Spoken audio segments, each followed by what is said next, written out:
राम राम भाई सारा ने इंग्लिश ओशियन पे आप सबका स्वागत है। तो देखो साइंस भी आपके सीटी के एग्जाम में आएगी। हम केवल वही टॉपिक पढ़ेंगे साइंस के जो सीटी में आएगी बस।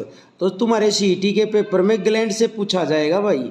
तो ग्लैंड्स क्या होती हैं, कितनी प्रकार की होती हैं, उनके बारे में देखेंगे। देखो आज पार्ट 1 है। तो देखो सबसे पहले ग्लैंड्स। भाई ग्लैंड्स बनती किससे है, पहले तो ये देखें कि ग्लैंड्स बनती किससे है। मेड ऑफ माने बनती हैं, ग्रंथि उपकला उत्तक। बेटा एक ग्रंथि उपकला उत्तक होता है, ये नाम है एक उत्तक का, या हम इंग्लिश में इसको ग्लैंडुलर एपिथेलियल टिश्यू कह देते हैं। इंग्लिश में ग्लैंडुलर एपिथेलियल टिश्यू कह देते हैं और हिंदी में ग्रंथि उपकला उत्तक कह देते हैं। ये इनसे बनती है ग्लैंड्स। तो आपके पेपर में क्वेश्चन आ सकता है कि ग्लैंड्स भाई किससे बनती हैं, तो क्या नाम है, उपकला उत्तक या फिर एपिथेलियल टिश्यू से बनती हैं। अब ग्रंथियां काम क्या करती हैं बेटे, ग्रंथियां प्रोड्यूस करती हैं या फिर रिलीज करती हैं सम सब्सटेंसेस। ये जो ग्रंथियां ना क्या होती हैं, कुछ चीज़ बनाती हैं या फिर ये कुछ चीज़ जो है छोड़ती हैं। तो ये ग्रंथियां जो हैं कुछ ऐसे, मतलब ग्रंथियां कुछ चीज़ बनाती हैं या कुछ सब्सटेंस माने कोई तत्व, तो कोई ना कोई तत्व या कुछ ना कुछ बनाती हैं, या ये क्या करती हैं, ये कुछ छोड़ती हैं। बताऊंगा आगे आपको कि कैसे बनाती हैं, क्या बनाती हैं। फिर एक ग्लैंड होती है 2 प्रकार की भाई। देखो 2 प्रकार की ग्लैंड है बेटा। एक का नाम क्या है, एंडोक्राइन ग्लैंड। एक का नाम एंडोक्राइन ग्लैंड। बेटे एंडोक्राइन ग्लैंड को डक्टलेस ग्लैंड भी कह देते हैं। पेपर में आ गया था ये भी कि एंडोक्राइन का नाम दूसरा क्या है, डक्टलेस ग्लैंड कह देते हैं। बताएंगे कि डक्टलेस क्या होता है। दूसरी ग्लैंड का नाम है एक्सोक्राइन ग्लैंड। तो 2 ग्लैंड है, एक एंडोक्राइन ग्लैंड और दूसरी एक्सोक्राइन ग्लैंड। एंडोक्राइन को हिंदी में अंतःस्रावी, अंत इन इन एन आया हुआ, इन माने अंदर, अंतःस्रावी। और बेटा एक्जो एग्जिट बाहर। एक्सोक्राइन को बाह्य स्रावी ग्लैंड भी कहा जाता है, बाह्य स्रावी कहा जाता है। भाई ग्लैंड कितनी टाइप की, 2। एंडोक्राइन, एंडोक्राइन का दूसरा नाम डक्टलेस, दूसरी एक्सोक्राइन। बेटे इनके हिंदी में नाम तरीके, एन आया हुआ इन, इन माने अंदर, अंतःस्रावी, और एग्जिट एक्सोक्राइन को बाह्य स्रावी, ये हिंदी में नाम इनके।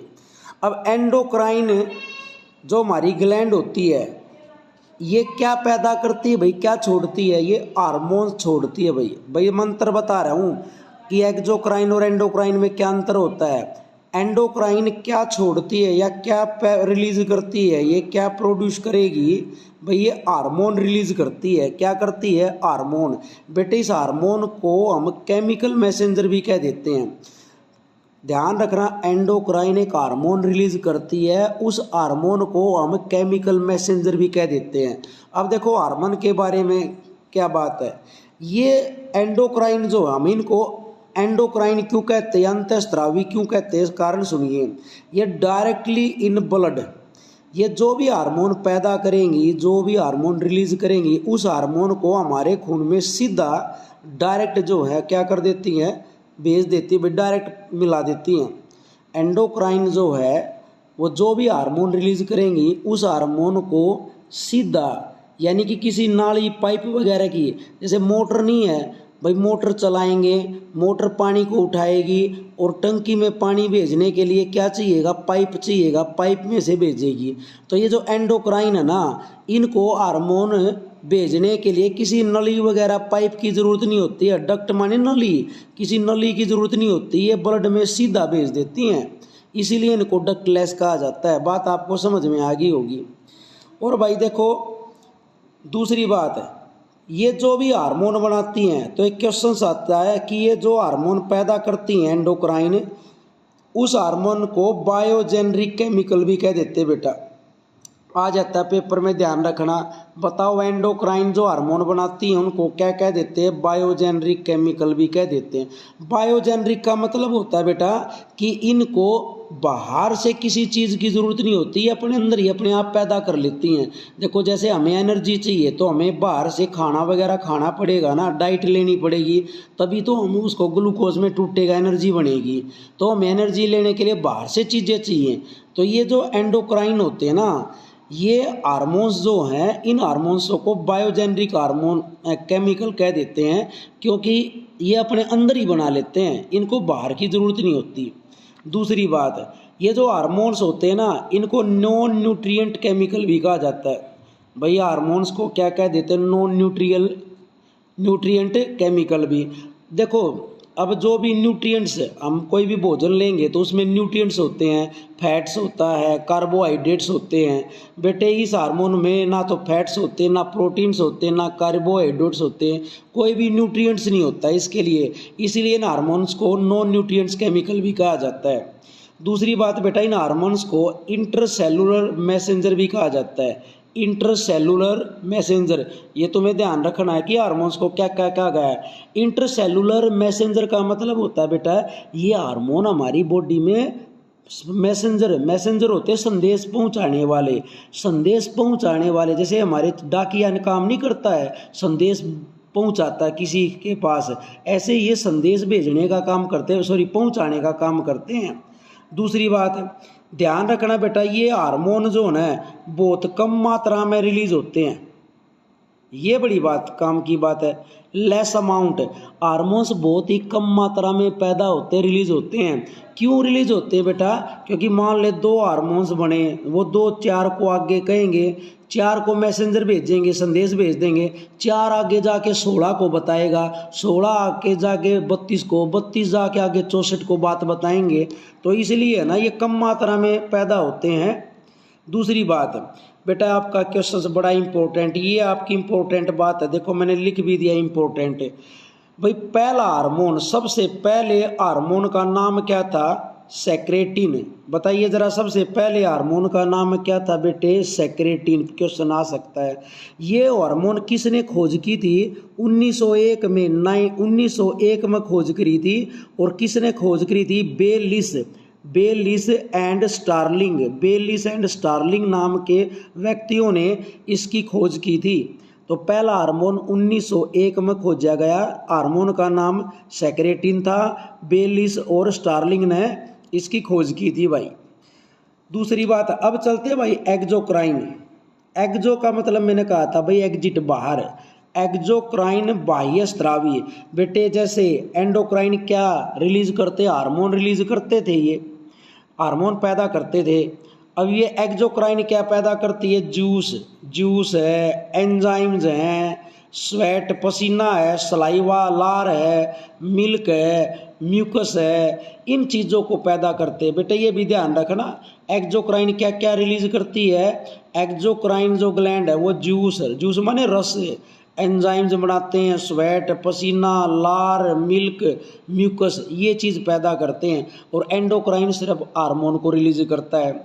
अब ज़रा देखिए, जैसे मैंने कहा भाई एंडोक्राइन को तो डक्टलेस कहते थे, सीधा ब्लड में भेज देते हार्मोन को, इनको नाड़ी की ज़रूरत नहीं होती। लेकिन एक्जोक्राइन को बेटा नाड़ी की ज़रूरत होती है। ये जूस पैदा करेंगे या सलाई या एंजाइम पैदा करेंगे, तो इनको पैदा करने के बाद इनको नाड़ी की ज़रूरत होती है भेजने के लिए, टारगेट के पास भेजने के लिए। जैसे देखो भाई, आपने जैसे आगे पढ़ेंगे हम, ज़रा देखो ये लीवर है भाई, और ये ऊपर से लीवर के साइड में क्या होता है? ये हमारा स्टमक होता है, अमाशय बोल देते हैं जिसको, पेट बोल देते हो आप, स्टमक अमाशय। इस लीवर के अंदर क्या होता है? गैल ब्लैडर होता है बेटा, जिसको पित्त की थैली भी बोल देते, पित्ताशय या पित्त की थैली कह देते। पित्त की थैली कहाँ होती है बेटा? पित्त की थैली को अंग्रेजी में गैल ब्लैडर कह देते हैं। ये कहाँ पर होती है? लीवर में होती है बेटा। अब जरा देखो, ये लीवर के अंदर लीवर क्या बनाता है? तुम्हें पता होगा लीवर क्या बनाता है? बाइल जूस बनाता है। क्या बनाता है? Bile juice. इसका मतलब लीवर जूस बनाएगा, तो जूस बनाने वाली ग्लैंड क्या कहलाएगी? एक्सोक्राइन। तो लीवर एक ग्लैंड होती है, एक्सोक्राइन ग्लैंड होती है, जो क्या बनाती है, बाइल जूस बनाती है। अब ये बाइल जूस लीवर में पैदा बनेगा, लीवर बनने के बाद ग्लैंड में, गैल ब्लैडर में आ जाएगा। फिर गैल ब्लैडर में से कहाँ आएगा, स्मॉल इंटेस्टाइन में आएगा। देखो यहाँ पर ये स्मॉल इंटेस्टाइन आएगी, स्मॉल इंटेस्टाइन, स्मॉल इंटेस्टाइन। तो इसमें से देखो ये नाली रही, देखो ये आपने देखा हुआ, ध्यान से देखो, ये छोटी सी नाली है। यहाँ गैल ब्लैडर में से देखो ये ऐसे आएगा बाइल जूस, ऐसे नीचे। तो ये है ना डक्ट बोलते हैं इसको, डक्ट, ये लिख भी रखा है मैंने, डक्ट, नाली। तो ये जो एक्सोक्राइन होती है ना, ये जो भी जूस एंजाइम बनाएगी ना, उस जूस एंजाइम को भेजने के लिए इसको किसकी ज़रूरत होगी, नाली, डक्ट की ज़रूरत होगी। इसीलिए ये जो रिलीज करते हैं डक्ट के द्वारा भेजते हैं जूस को, और इनको डक्ट की ज़रूरत नहीं होती है, ब्लड में सीधा भेज देते हैं। दूसरी बात भाई ध्यान रखना, एंडोक्राइन ग्लैंड कौन कौन सी होती है, मैंने ये लिख दी है। इस साइड एंडोक्राइन ग्लैंड्स हैं और इस साइड क्या है, एक्सोक्राइन ग्लैंड्स है। बेटे एक बार मैं बता देता हूँ, आप सबको नाम याद होना बड़ा ज़रूरी है। देखो एंडोक्राइन ग्लैंड्स कौन कौन सी होती है। एक तो गोनेड्स, गोनेड्स जो है वो एंडोक्राइन ग्लैंड में आता है। ये इसमें दो होती हैं भाई, दो तरह की होती है, एक ओवरीज और एक टेस्टेज। एक ओवरीज, गोनेड्स में दो होती हैं, एक ओवरीज और एक टेस्टेज। बेटा ओवरीज सिर्फ फीमेल में होती हैं और ये दो ग्लैंड होती हैं, और टेस्टेज किस में होंगे, मेल में, पुरुष में, और ये दो होते हैं। फिर भाई एक होती है पाइनियल ग्लैंड, बड़ी इंपॉर्टेंट है भाई, पाइनियल ग्लैंड, ये एक ही होती है, देख सिर्फ एक होती है। दूसरी भाई पिट्यूटरी ग्लैंड, ये भी एक होती है। अगली थायराइड ग्लैंड, ये भी एक होती है। फिर एड्रेनल ग्लैंड्स, ये दो होती हैं। फिर पेनक्रियाज ग्लैंड एक होती है भाई। फिर उसके बाद पैराथायराइड ग्लैंड, ये चार होती हैं। फिर सेक्स ग्लैंड, फिर हाइपोथैलेमस ग्लैंड एक होती है। फिर थाइमस ग्लैंड, ये भी एक होती है। तो ये जो इस साइड लिख रखी है, एक बार ध्यान रख लेना कि एंडोक्राइन ग्लैंड कौन कौन सी होती है, तुम्हें ध्यान रहनी चाहिए, नाम याद रहने चाहिए भाई। क्वेश्चंस बनेगा इनमें से, कैसा बनेगा बताऊंगा आगे। देखो उसके बाद आ गया एक्सोक्राइन ग्लैंड। भाई एक ग्लैंड है इंटेस्टाइनल ग्लैंड्स, बहुत सारी होती है भाई, मैं नहीं लिख रखा है। फिर एक आता है बर्नर्स ग्लैंड्स, ये भी बहुत सारी होती हैं।